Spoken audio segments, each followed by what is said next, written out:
he is fulfilling his promise of scaling back the size and scope of government, which is very appealing to his MAGA base. But Elon Musk is getting all the criticism for the negative effects of that. And there are hugely negative effects of doing that. And many Americans, including Republicans or voters in Republican districts, are starting to feel the negative effects of government cutbacks. I mean, if you cut back government, you're cutting back services. And some people seem to have not made that connection beforehand, and now they're realizing that. But the criticism of that, the blowback on that, goes to Elon Musk, not to Donald Trump. So he's playing a useful role in some ways as a foil for Donald Trump at this point. Hi, I'm Jo Crawford and welcome to Times Radio's Trump Report. Today, I'm joined by Lukens, former acting US ambassador to the UK and now senior partner with Signum Global Advisors. Thank you for joining me on the Trump Report today. Thanks. It's great to be here. So it's been 2 months since Trump's inauguration, so I thought it'd be good to try and reflect on what he's done so far in his second presidency. I don't know about you, but it feels like it's been a lot longer than 2 months because so much has happened. What for you has been the standout moments? First of all, it's kind of hard to know where to start, to be honest. I mean, he has done more, and I would say sort of positively and negatively in 2 months than any other president has done in the first part of an administration. And Donald Trump came into office prepared and ready to do this. He had an agenda, and he hit the ground running with people by his side carrying out his wishes. And we're seeing that now. So I would say the standout moments for me are around his efforts to deport illegal immigrants. I would say he's falling short of his promises there, and it's very frustrating to him. Another issue is tariffs. He is completely rewriting the global trade playbook, and I think at some substantial cost to the U.S. economy and damage to the U.S. economy. And I think his efforts, his and Elon Musk's efforts to shrink the size of government, are also incredibly disruptive. Sort of contributing to a sense of chaos in Washington and uncertainty about where we go from now. But, the overarching theme on all this is Donald Trump controls the Republican Party. He controls Congress, and he's getting very, very little pushback on almost anything he's doing. The Democrats are flailing. They're struggling to find their messaging. They're out sort of in the wilderness in opposition. The only real guardrail that we're seeing so far with Donald Trump is the courts. And he's been very busy, especially in the last week, attacking judges who are ruling against him. So it's been a very turbulent, somewhat chaotic 2 months. I mean, Ukraine is obviously a standout part of Trump's second presidency so far. I remember the White House saying that we'd never been closer to having this peace deal between that phone call between Putin and Trump. And then we had some sort of agreement there for a 30-day ceasefire, which lasted for about a few hours, I think. I mean, where do we stand now with all of this? So on Ukraine, I think Donald Trump is clearly finding this to be much harder to solve than he thought it would be. And I think Putin has a very strong hand in this. And Donald Trump is focused, I think, beyond sort of the immediate task of ending the war in Ukraine. He's very focused on rebuilding U.S.-Russian relations on a bilateral basis. So he doesn't appear to be willing to push Vladimir Putin very hard. And so that kind of puts Putin in the driver's seat. And this is what we saw, all this talk about a ceasefire. It was really fairly weak to begin with, didn't last very long. And I think my guess is at some point Donald Trump is going to walk away from this issue. He doesn't have the patience or the attention to detail to get involved in a long, drawn out, thoughtful policy process to try to come up with a solution. He likes to kind of, use his bully power. And I think he's finding that's not working. So, the longer this goes on, the more disengaged from it, I think Donald Trump becomes. He'll find some kind of, victory that he can claim. I did what I said I would do. I helped bring this to a close. But I don't see any prospect of this war coming to a close, certainly before the end of this year. And as you said, Trump wants to try and get some sort of deal, and he goes on about the art of the deal, everything like that. But as you said, it's becoming increasingly harder for him to try and secure that deal. I mean, what position does that put Trump in, both reputationally in the States, but then also in terms of relations with the EU, Ukraine? We've heard him saying quite a few things, criticizing the EU, Zelensky, etc. How do you think that's going to impact him if he can't secure that deal? Well, look, Donald Trump doesn't care what the European leaders think about him. He doesn't like the EU. He never has. I don't think he likes Zelensky. Or he doesn't very much care about Ukraine. So I think from his perspective, as far as his reputation and being able to work with these leaders, he doesn't really care. What he wants to be able to somehow claim victory on this, and he will. Like, he claims victory on things or claims credit for things all the time, and just makes things up out of thin air. So the reality on the ground, the facts don't necessarily matter to him. If he can spin it as a victory, his base will accept that. And that's what he cares about. Another big sticking point there between Trump and the EU is his tariffs. Last week, he threatened to impose a 200% tariff on EU alcohol, following retaliatory tariffs from the EU. But then on the other hand, we had Canada and Mexico, where Trump was threatening to impose tariffs there. But then he's paused it for the next few weeks or so. I mean, how much of this is Trump talking and making threats and him actually acting on it? Can we make a distinction there? Well, sort of very broadly, I would put his tariff threats into two categories, so transactional and ideological. On the transactional side, I would put China, I would put Mexico, I would put some other parts of the world where his threat of tariffs are intended to produce concessions from the other countries. So in the case of Mexico, for example, enforced border security, arresting gang members, stopping the flow of drugs and illegals. But they're in the ideological basket. I would put the EU and I would put Canada. He genuinely does not like the EU. He genuinely seems to have a beef with Canada.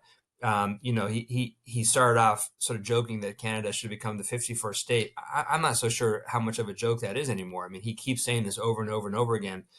I mean, I don't think he means it literally, but I think his intent is to weaken Canada so much that it basically has no choice but to bend to U.S. demands. So, so I think it's helpful to look at his tariff threats in that context. So the transactional versus the ideological. He also believes, rightly or wrongly, probably wrongly, that tariffs are going to bring this flood of money into the U.S. Treasury and sort of help pay for a lot of what he wants to do with tax cuts. Now, I think that's very wishful thinking on his part, and there's no sort of evidence to show that the amount of money he's talking about would flow into the U.S. coffers because of tariffs. But he is convinced himself that tariffs do not cost the U.S. consumer. The reality is, of course, that if he does impose massive tariffs on April 2nd, which he's threatening to do, it will end up costing the U.S. consumer and probably lead to a spike in inflation in the country. What does this say about Trump 2.0? I know when a lot of people reflect on Trump in his first presidency, they'd say that he's doing a lot of talking, but he's not really acting on it. But now some people that I speak to now are saying actually he is talking the talk, but he's acting on it too. I mean, how would you say that Trump 2.0 differs compared to the first Trump presidency? Yeah, he is definitely that is absolutely correct. And I think one big difference is he's surrounded by people who are true believers, right? In the first Trump term, he had people, let's say from the Republican establishment, who were prepared to push back on Donald Trump and who often did things sometimes behind his back to avoid, to sort of prevent some of his worst ideas. That's not the case now. He is surrounded by people who have been kind of vetted and prepared to come on board and who really believe in his agenda. So you don't have that kind of institutional pushback that he faced in his first administration. So they are getting things done. And part of their tactic is to, flood the zone with action and executive orders. And so that's what they've done. They've issued hundreds of executive orders since January 20th. Many of them, so a lot of them are sort of innocuous or they're sort of cultural messaging. But some of them are very significant, potentially very significant, but those ones are being fought in court. So really, I think we're heading into a situation now where the courts are the last kind of bulwark against Donald Trump really changing the way that we do government in the United States. I mean, Congress is supposed to be the body that passes laws and decides how money is spent. Donald Trump is trying to take that power unto himself and away from Congress. And because the Republicans in Congress either really like Donald Trump and believe in what he's doing, or they don't, but they're afraid of him and they don't want to speak out, because if they speak out, Elon Musk is putting money into all the challengers against them. Um, the courts are the last kind of institution that has the opportunity to push back on Donald Trump, and we're seeing this play out on a couple of different cases. Donald Trump was asked over the weekend in an interview if a court ruled against him, including the Supreme Court, what would he do? And he said he would abide by the ruling, but he would appeal it. So, and then he went out and has been very aggressively and sort of viciously attacking this one judge in Washington D.C. who who is angry about the way that they deported several plane loads of Venezuelans over the weekend. So, on the one hand, Donald Trump says he'll abide by the decisions. On the other hand, he's stirring up real hatred and anger amongst his supporters against these federal judges. And I think is part of an effort to intimidate judges, probably so they don't rule against him in the first place. Now, this is going to play out over the course of the next couple of weeks and months, and many of these cases will get to the Supreme Court, which, as you know, has a 6-3 conservative majority, and 3 of those 6 conservative judges were appointed by Donald Trump. So, we will see what happens there. But it is putting the United States, all the traditional sort of procedures and customs and the way things were done are out the window with Donald Trump now. And we did hear recently that a judge ruled that Doge had likely violated the US Constitution by shutting down US aid. However, it appeared to be that they were still allowed to keep these cuts, but as long as they were ordered by US aid official leadership rather than Musk himself. I mean, what did you make of that ruling? So, I mean, the ruling was a blow to USAID, clearly. I mean, the issue was not, the judge didn't say that you couldn't shut down USAID or you couldn't cut programs, just that Doge was not the right people to do it. So it's going to go back, and the person who's been put in charge of USAID at the State Department is someone who is determined to shut it down. So he will now carry out those cuts. I think AID will not disappear completely. It'll disappear as an independent agency, and part of some of its functions will be subsumed by the State Department, but a lot of it will be gone. And a lot of the programs that they've been promoting around the world have already ended and will not be restarted. Donald Trump signed an executive order yesterday, basically to eliminate the Department of Education. Again, Donald Trump can't do that. Congress creates agencies, and only Congress can do away with an agency. But his goal is to basically gut the agency so much, take some of its core functions and put them in other agencies, that there's nothing left, just a shell of it. So whether and Congress, again, doesn't seem to have the appetite, or at least the Republicans in Congress who hold the power there don't have the appetite to push back on Donald Trump as he continues to take away their power. An interesting part of this Trump 2.0 is obviously his relationship with Musk. And we have seen in polling that, Musk has taken a bit of a hit reputationally with his involvement in Doge, but then also Tesla as well. Their stocks took a hit too. It's a question that people are always asking all the time. How do you see this relationship between Trump and Musk progressing? What do you think there? Some people are suggesting to me that, by the end of the year, it might all be over. What do you think? So, I mean, there's been a lot of speculation that, you can't have these two big egos in one room for so long, and that the relationship will reach a crisis point. It hasn't yet. I mean, clearly Donald Trump is very impressed, enamored, whatever word you want to use, with Elon Musk. I mean, the fact that he turned the White House lawn into a car showroom last week, and I guess Trump bought one of the cars. And by the way, the Secretary of Commerce earlier today or yesterday in an interview encouraged Americans to buy Tesla stock. I mean, sort of unheard of for a cabinet secretary to push an individual company like that. I think for now the relationship seems to be on solid grounds, and it works for Donald Trump because he is fulfilling his promise of scaling back the size and scope of government, which is very appealing to his MAGA base.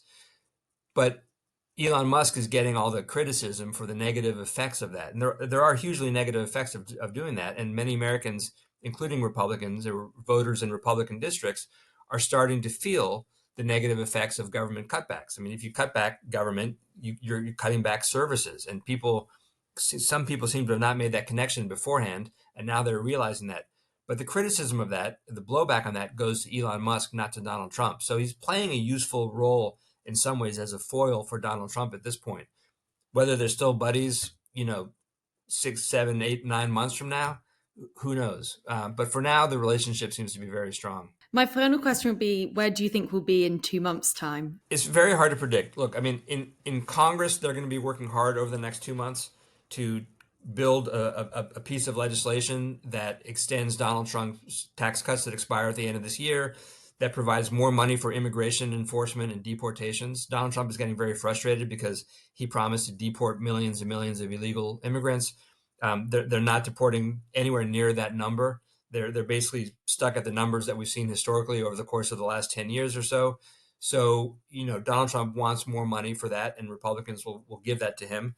Um, I think, a lot of the trade and tariff issues are going to come to a head next month in April.